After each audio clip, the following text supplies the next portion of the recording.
그렇다는 것을 기억하셔서 혹시나 어떤 회사에서 회식을 한다든지 막 이런데 저도 이 부장님이 무서워서 어쩔 수 없이 맥주를 하면서 마셨습니다 하면서 저는 천국에 갈 수 있을까요? 어떨까요? 목사님? 저는 비슷한 경험이 있습니다. 네. 저는 제가 이제 그 대입을 끝내고 이제 수능 다 끝나고 이제 고3 동창회를 바로 했습니다. 근데 그 동창회 자리에 담임 선생님과 여러 선생님들이 참석하신 거예요. 근데 저희 담임 선생님은 예수님을 안 믿으시는 분이시거든요. 그리고 술을 너무 좋아하시는 분이셨어요. 그리고 이제 동창회 자리도 안 믿는 친구들도 많다 보니까 자연스럽게 술자리로 됐습니다. 근데 제가 그 자리에서 그 친구한테 당당하게, 제가 그때 이제 대학교 신학과를 갔기 때문에 친구가 저를 시험하는 듯이 너 술 먹을 거야? 이러는 거예요. 그래서 제가 그 친구에게 아주 당당하게 이렇게 얘기를 했죠. 내 목에 칼이 들어와도 나는 술을 마시지 않겠다. 딱 이렇게 당당하게 얘기를 했는데 이 이야기가 끝나자마자 담임 선생님 부르시는 거예요. 저를 콕 집어가지고 저랑 별로 안 친하셨거든요. 근데 저를 콕 집어가지고 담임 선생님이 너를 위해서 술을 한 잔 따라주시겠다 이러시는 거죠. 와, 제가 진짜 그래서 그 자리에서 그 술잔을 받으면서 이거를 집어 던지고 내가 여기서 뛰어나갈까 심각하게 엄청 고민을 그 짧은 시간에 고민을 엄청 했던 거죠. 어떻게 됐을까요? 글쎄요. 제가 그 자리에서 시원하게 한 잔 마셨습니다.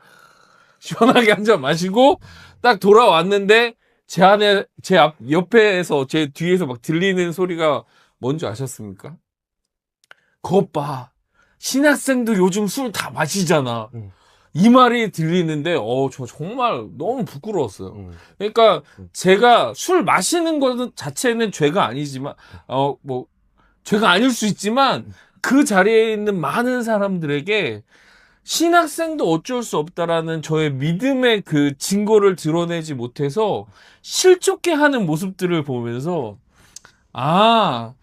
저의 믿음의 연약함을 깨닫게 되어지는 그런 계기가 있었거든요. 저도 비슷한 경험이 있었어요.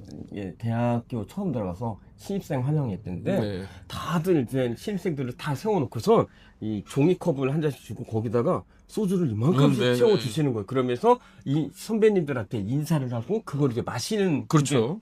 다들 이렇게 해서 오고 있는데 저도 이렇게 다 따라주고 가는데 제가 교회 다닌다고 이렇게 이야기할 용기도 안 나고 막 그래서 나는 술을 마시면 안 되는데 해서 제가 어떻게 했는지 아십니까? 기다리면서 이 종이컵 밑을 새끼손가락으로 계속 파가지고 구멍을 내서요. 이게 주르륵 이렇게 타고 자연스럽게 팔뚝으로 이렇게 떨어져 내려가게 해가지고 제가 됐을 때 빈 컵이 되었어요.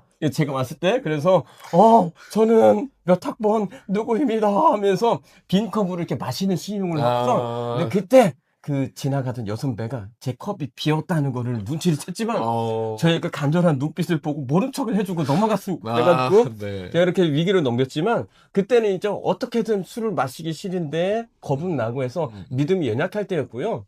이제 저도 이제 대학 생활을 하면서 어느 정도 좀 이렇게 되었을 때는 이제 막 동아리 방에 가면 하여튼 모였다 하기만 하면 술을 마시는 그런 동아리 만화 동아리였는데 그림은 그리지 않고 술만 열심히 이렇게 탐구하시는 그런 분들이었는데 저녁에 수업 끝나면 당연히 모여가지고 하는데 저도 그 모임을 사모했습니다.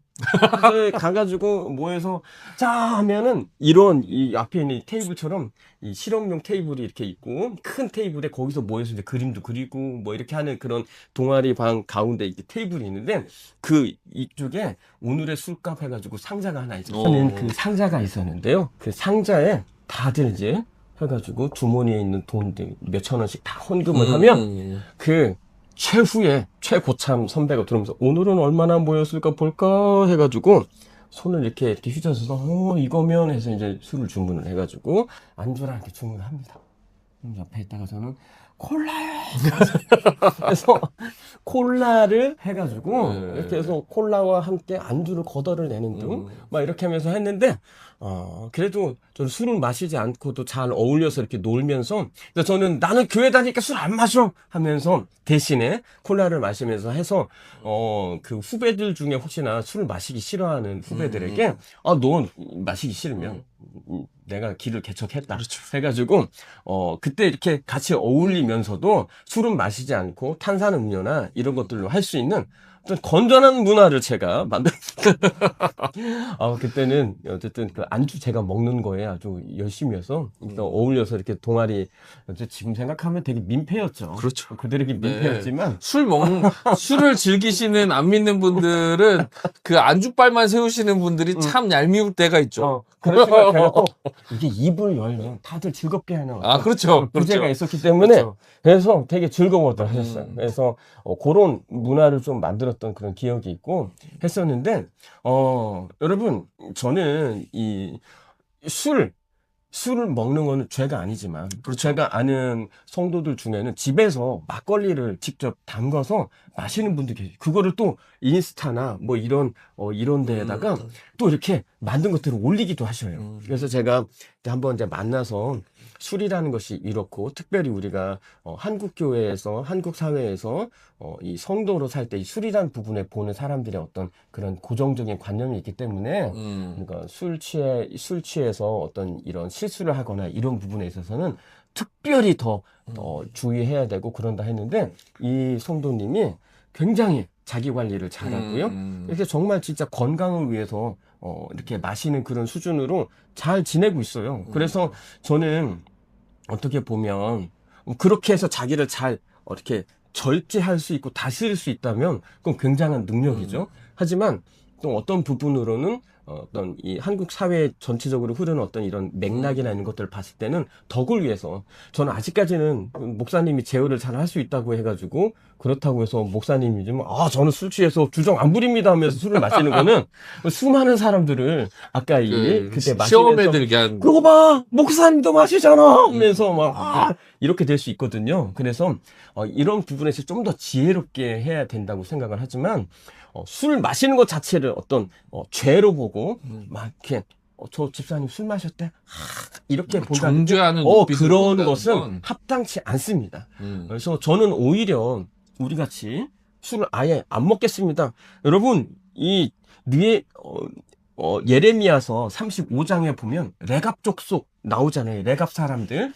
이 레갑 사람들은 그 포도주를 마시는 당연한 문화 가운데에서 자신들의 경건함을 위해서 포도주를 마시지 않겠습니다라고 아예 그 집안 사람들이 그렇죠. 제대로 포도주를 마시지 않는 사람들이 그 유언을 따라서 그 후손들은 포도주를 입에 대지 않았죠. 아니 그러니 이 사람들은요 물을 마실 때마다 얼마나 조심스럽게 마시고 그랬겠어요? 그리고 잘못 마시면 또 병에 걸릴 수도 있기 때문에 그렇게 불리한 상황이었지만 자신들의 하나님 앞에서 경건하게 살겠다는 뜻을 위해서 당연히 아무도 정죄하지 않는 그 사회 가운데에서도 절제할 줄 아는 사람들이었거든요.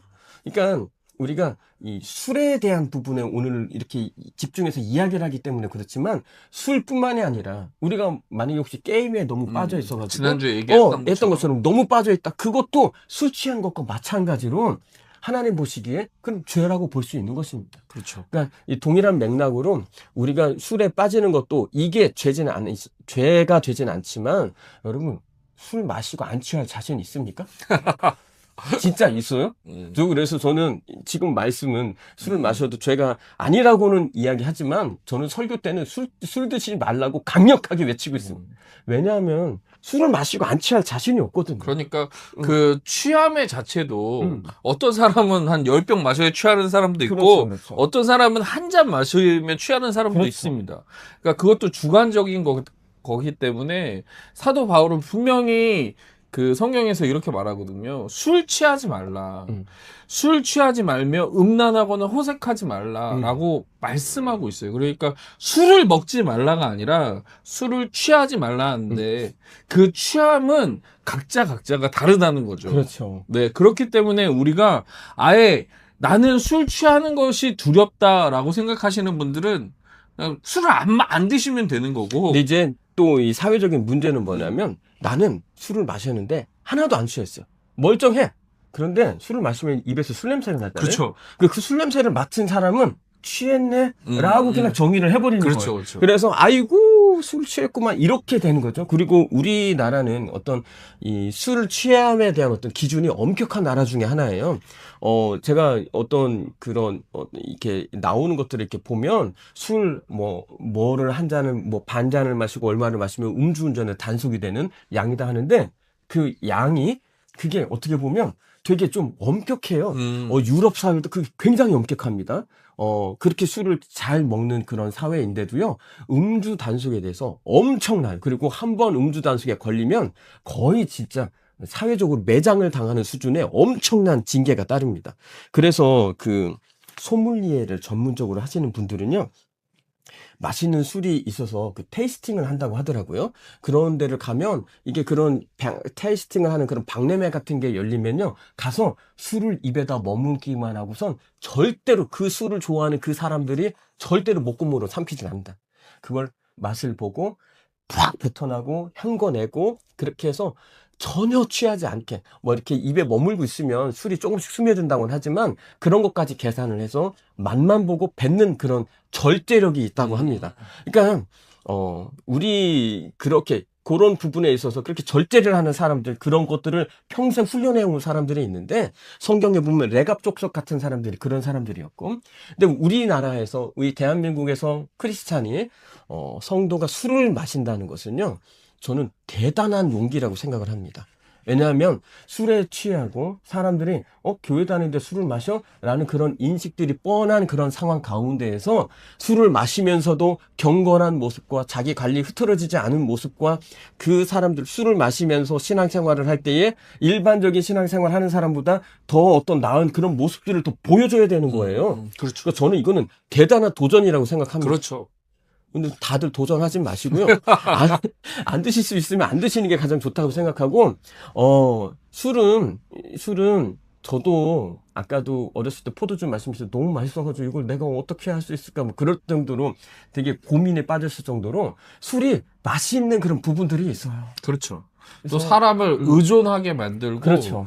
그 술을 마심으로 인해서 그 사람을 기분 좋게 만드는 그런 것들 있지 않습니까? 그런 기분에 빠져서 점점 더 이렇게 술을 의존하게 되는 것.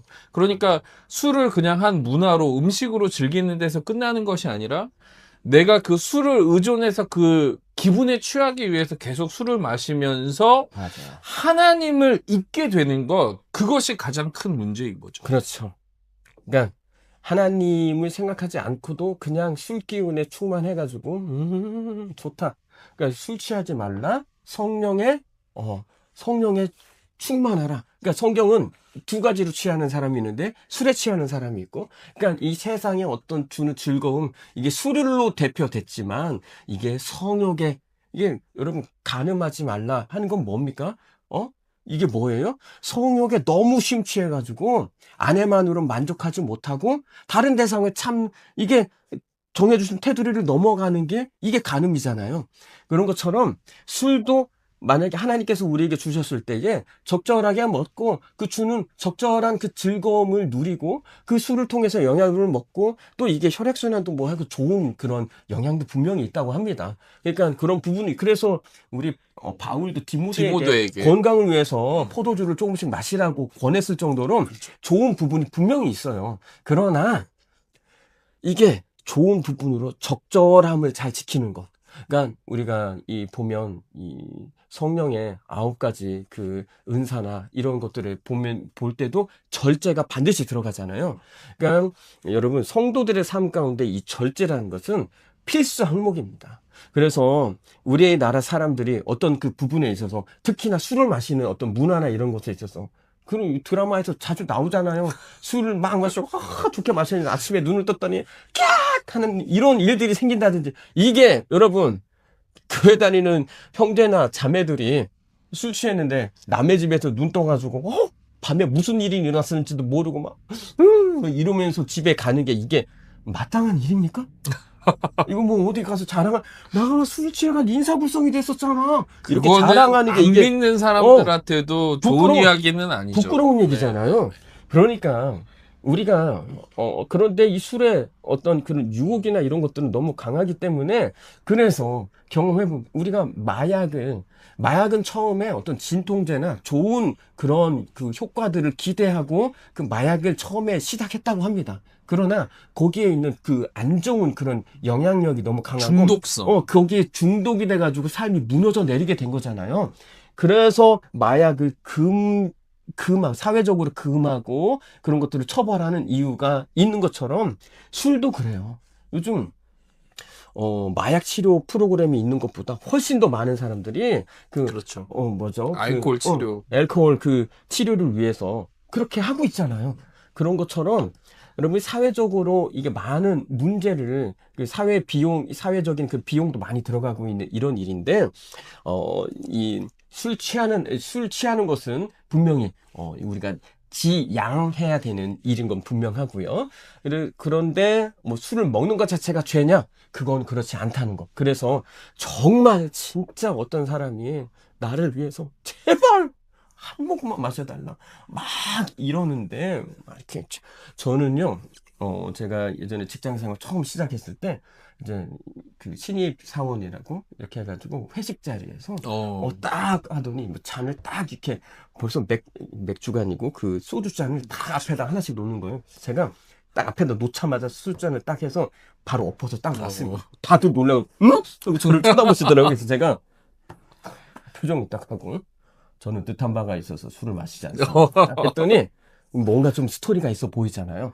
다들 그러더니 이러면서 사회생활 하기 힘들겠구만. 여러분 그렇게 한번 그렇게 선포를 했더니 저한테 더 이상 술을 권하지 않으셨어요. 그래서 네. 그렇게 해서 어떤 정면 돌파를 하는 것도 좋은 뭐 죽으면 죽으리라 하고 이렇게 하는 것도 좋은 방법이라고 생각합니다. 그리고 요즘은 또 그 회사에서도 그 회식 문화가 좀 많이 바뀌어서 바뀌었다고 하죠. 네. 뭐 술을 권하거나 뭐 이러지 않는 회사들도 많다고 하더라고요. 그렇죠. 근데 저도 아르바이트를 할 때 저도 뭐 알바를 했거든요. 근데 회식 자리에서 제가 없으면 안 되는 거죠. 그러니까 회식 시간을 저한테 맞춰주시는 거예요. 그렇죠. 왜 그랬을까요? 운전해줘야 돼. 그렇죠. 제가 술을 안 마시기 때문에 다 제 차를 타고 귀가를 하시는 거예요. 그래서 제가 없으면 회식이 안 됩니다. 그래서 제가 술을 안 마시고 그분들을 이렇게 떨궈주고 그분들은 제가 없으면 택시비나 대리비가 들기 때문에 맞아요. 꼭 저를 그래서 그 회식 자리에 참여시켜 주시더라고요. 그래서 저는 어쨌든 오늘날 사회가 다양해지고 술도 예전에는 이거 죄냐 뭐 이런 것이냐 그런 관념들이 있었지만 오늘날에는 그거보다는 그냥 자기가 그냥 그렇죠. 순수한 호기심에서 이게 맛있다던데 나도 한번 맛보고 싶다 이런 호기심으로 먹는 분들이 이제 점점 교회 내에서도 그런 분들이 좀 있는데 이게 술에 취해서 인박이는 것은 성경에서 분명히 그런 것이기 때문에 혹시나 나는 정말 천국에 가서 맛보기 전에 여기서도 잠깐 맛보고 싶다 뭐 이런 분들 혹시 계시다면은 그것을 좀 정말 이 사회적인 어떤 그런 것들을 고려하셔서 조용히 하신다든지 아니면 정말 일절 깨끗하고 아주 단정하게 그렇게 좀 즐길 수 있다면 그래서 실수하지 않을 정도로 적절하게 자기가 컨트롤할 수 있는 것처럼 우리가 밥을 먹어서 배가 부르면 끊을 수 있는 것처럼 그렇게 뭐 이렇게 해가지고 절제를 하고 좀 깔끔한 어떤 이런 주도라고 하죠. 주도. 그러니까 이 주도가 이게 좋은 말이라고 저는 생각해요. 그래서 어떻게 보면 술을 마시는 사람이 자기의 어떤 삶의 어떤 태도를 흐트러뜨리지 않기 위해서 이렇게 갖는 어떤 그런 배우는 그런 습성이라고 생각하는데 혹시나 나는 술을 마셔야 되겠다라고 생각하는 그런 정말 그렇게 다짐하고 꿈에 하나님이 말씀하셔서 뭐 이 정도까지 얘기하시는 분이 있다면 그러면 정말 각오를 하시고 그렇게 하지 않아야 될까? 그러면 또 모 목사는 술을 마시라고 권장하였으면 아니요, 마시지 말라고. 되도록이면 마시지 마시고 그렇게 하는 것을 저는 권하지만 만약에 어떤 직업적 저 아는 집사님 중에는 이탈리아에서 소믈리에를 전공하고 그 종로에서 아주 유명한 그 레스토랑에서 그 지배인으로 일하시던 분들도 있었어요. 그런 분들이 그럼 잘못된 것이냐, 죄된 직장을 가진 거 아니죠. 그렇지 않죠. 그러니까 우리가 이런 부분에 있어서 무엇이 술 마시는 것 자체를 죄라고 속단하는 그런 우를 범하기보다 그 어떤 것이 되었던 너무 그쪽에 중독이 될 정도로 빠져서 빠지는 것. 하나님께서 요구하시는 경건한 삶을 살지 못하는 것이 문제가 있다는 것을 기억하시고, 그러니 술 문제가 이게 죄다 아니다 하기 위해서는, 그런 것들을 결정하기 위해서는 내가 하나님 앞에서 개인적으로 내가 하나님 앞에서 경건하게 사는 삶은 어떤 것이 경건한 것인가를 스스로 정의를 내리시고, 나는 술을 요만큼 마시고 그리고 그러면서도 난 경건하게 살 수 있어. 만약 그런 자신이 있다면 그러면 그렇죠. 나중에 하나님이 아니다. 홀로 때리시면 모르겠지만 그런 부분으로 아주 우리 가볍게 생각하지 마시고 그냥 뭐 인생 즐기며 사는 거지, 즐기다가 이렇게 취할 수 있죠. 큰일 나는 사람들이 많습니다. 그래서 왜냐하면 왜 이런 얘기를 왜 목사님 결국은 똑같네요 뭐 다 이렇게 얘기하시겠지만 왜 그럴까요? 수많은 사례들이 그렇죠. 우리 가운데 많은 사례, 술을 마시다가 실수를 하고 그날 밤 술만 안 마셨어도 네가 안 태어났을 것인데 뭐 이런 얘기 하는 거 혹시 들어보셨습니까? 여러분, 술 마시고 실수해서 인생의 어떤 방향들이 크게 틀어지고 그렇게 더 이렇게 날아오를 수 있었던 사람이 주저앉게 되고, 이런 사례들을 우리가 수도 없이 많이 보았고, 그날 왜 술을 먹고 제가 왜 운전대를 왜 잡았을까요? 하면서 여러분, 실수하지 않기 위해서 자신을 잘 절제하는 그 능력이 정말 필요하다는 거. 서구 사회에서도 술 취하는 것은 부도덕한 일로 여기고 있다는 것을 기억하시고, 특히나 우리가 이 한국 땅에서 특히나 이 끝장을 보는 문화 가운데에서 살고 있는 우리는 아예 그거를 시작도 하지 않는 것이 오히려 좀 더 속이 편하고 바람직하기 때문에 본인을 지키는 거죠. 자기 자신을 지키는 방법인 거죠. 그러니까 결국은 술 마신다고 해서 우리가 뭐 지옥에 가거나 죄를 짓는 것은 맞아요. 아니지만 맞아요. 그 술을 즐기고 취함으로 말미암아 우리가 하나님을 떠나고 경건에서 멀어지는 것, 이것은 흐트러지고. 결코 하나님이 원하시는 것이 아니다. 그럼. 이 사실을 기억하셨으면 좋겠습니다. 네, 그래서 오늘 결국은 목사님 결국은 이럴 줄 알았습니다. 그럼 이럴 줄 알아서 목사가 뭐라고 얘기를 하겠습니까? 우리가 술 많이 드시고 싶은 대로 드세요. 이렇게 말씀드릴 순 없어요. 네, 그렇지만 혹시나 또 이 의사 선생님들이나 이렇게 해서 간단하게 이렇게 좀 하면 혈액순환에 좋습니다, 이런 것들을 권고 받았다면 그런 부분으로 하시되, 그런 분들이 있습니다. 밥 먹을 때 그냥 가볍게 한 잔만 마셨습니다, 이렇게 이야기했는데, 여러분, 술이 제가 무서운 게 뭐냐면 이 알코올 중독에 대해서 연구하시는 분들이 이야기하는데, 정말 가볍게 한 잔 마시는 것들이요, 그게 습관이 되면 어느 순간 그렇죠. 자기도 모르게 그때 마시지 않으면 몸이 견딜 수가 없고, 그러다가 그게 이제 물꼬가 터지면 마치 그 댐이 살살 졸졸졸 새다가 확 무너져 내리는 것처럼 그렇게 무너져 내린다는 거예요. 실은 저는 그런 분들을 많이 봤습니다. 그렇죠. 그래서 되도록이면 안 드시는 것을 좀 권하고요.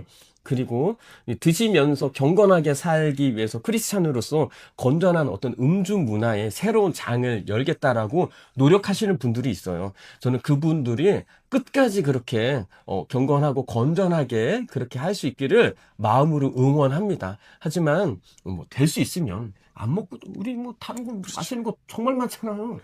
그래서 베드로 사도도 이렇게 얘기했죠. 근신하여 깨어 있으라. 너희 대적 마귀가 우는 사자같이 두루 다니며 삼킬 자를 찾는다라고 말씀하셨습니다. 그렇습니다. 그래서 이게 쉽게 이게 어느 날 그냥 이렇게 습관적으로 그동안 잘 절제하고 그랬다가도 어떤 마음 슬픈 일이 그렇죠. 막 이렇게 되면, 그러면 막 또 이렇게 하면서 그렇게 되거든요. 그러면 드라마 막장 드라마가 또 펼쳐질, 내 인생이 막장 드라마가 되는 그러한 상황이 생기는 거죠. 그래서 여러분, 수많은 사람들이 성경에 왜 그 얘기들이 왜 나와 있겠습니까? 다 비대어 던데 다 가봤고 경험해봤고 다 그런 거예요. 나는 잘할 수 있습니다. 저는 괜찮아요. 저는 뭐 이렇게 이야기하지만 수많은 사람들이 쓰러졌기 때문에 그래서 아끼는 마음에 술을 입에 대는 것 자체가 죄는 아니지만 되도록이면 또 지금도 알코올 중독에서 벗어나길 위해서 기도하고 있는 그 위에서 기도해주고 있는 형제가 있어요. 네, 멀쩡하게 잘 살던 형제인데 그런 형제가 있거든요. 지금도 그런 지인들 중에 그런 분들이 있기 때문에 저는 되도록이면 정말 진짜 이 레갑 족속처럼 우리도 그렇게 하면서 하나님이 레갑 족속을 귀하게 여기서 아이고 너네들 참 대단하다 하면서 이 족속들을 하나님께서 높게 평가하셨거든요. 그러니까 우리 예수님께서 눈을 뽑아버리는 술 끊는 것이 나중에 눈을 뽑아버리는 것보다 더 힘들어질 수 있습니다. 팔을 찍어버리는 것보다는 팔을 찍어도 또 마시는 자기를 발견하게 될 수도 있어요. 그래서 중독에 빠지기 쉬운 만큼 절제하시고 참아낼 수 있다면 우리 삶 가운데 얼마나 더 큰 유익이 있을까 이렇게 좀 생각이 되어서 어려운 주제고 이거를 딱 이렇게 죄니까 먹지 마세요 이렇게 얘기하면 얼마나 속이 편하겠습니까? 그런데 이게 마시는 건 죄는 아닌데 근데 조금 더 마시면 죄가 돼. 이게 이러니까 정말 애매하지만 그래서 자기 마음 가운데 하나님 앞에서 이 양심에 거리낌이 없이 살아야 되고 성령님께서 어떤 사인들을 주실 거예요. 저는 그런 것들이 있다고 생각합니다. 저는 지금 만약에 제가 조금이라도 마시면 성령님께서 이걸 어떤 그런 것을 주시기 때문에 아예 입에 대지 않고 있거든요. 전 은퇴하고도 안 마시려고 생각 중입니다. 그래서 그런 생각을 지금 하고 있는데 여러분들도 평생 이렇게 약으로 먹는 것 외에는 절제하시는 것이 여러모로 유익하지 않을까 이렇게 좀 권장해 드립니다. 저희가 이렇게 중구난방으로 이런저런 얘기도 막 하고 했지만 지혜로운 여러분들께서는 어떤 부분으로 이야기를 하는지를 좀 캐치했을 거라고 생각하시고 혹시나 내가 좀 술을 마셔봐야 되겠다라고 이런 어떤 마셔야 될지 말아야 될지 요즘에 마셔도 아무 문제가 안 되는 것 같은데 이런 고민들을 하셨던 분들은 또 기도하면서 오늘 나왔던 이런 이야기들을 한번 좀 참고하시고 개인적으로 하나님 앞에 기도하면서 하나님 제가 이렇게 해도 제가 경건한 생활에 지장이 없을까요? 한번 기도해 보시고 또 하나님께서 어떤 마음을 주시거나 또 성경적인 이런 부분들을 또 참조하셔가지고 결정을 하시고 다만 술을 마시게 된다면 일반적인 사회생활을 하는 사람보다도 더 주의하고 더 절제되고 절도 있는 그런 삶을 살기 위해서 더 피나는 노력을 하셔야 된다는 것을 좀 주지해 주시고 그런 결정들을 하셨으면 좋겠습니다. 네. 쉽지 않죠. 그럼에도 드시고 싶으십니까? 네. 오늘 긴 시간 또 함께 나누게 돼서 너무 감사하고요. 우리가 정말 그 술 취함이 아닌 성령의 취함으로 하루하루를 살아가기를 간절히 기도합니다. 네. 또 건전하고 아름다운 삶, 주님께서 기뻐하시는 삶 사시는 저와 우리 또 한국교회의 모든 청년님 되시기를 축복합니다. 네. 감사합니다.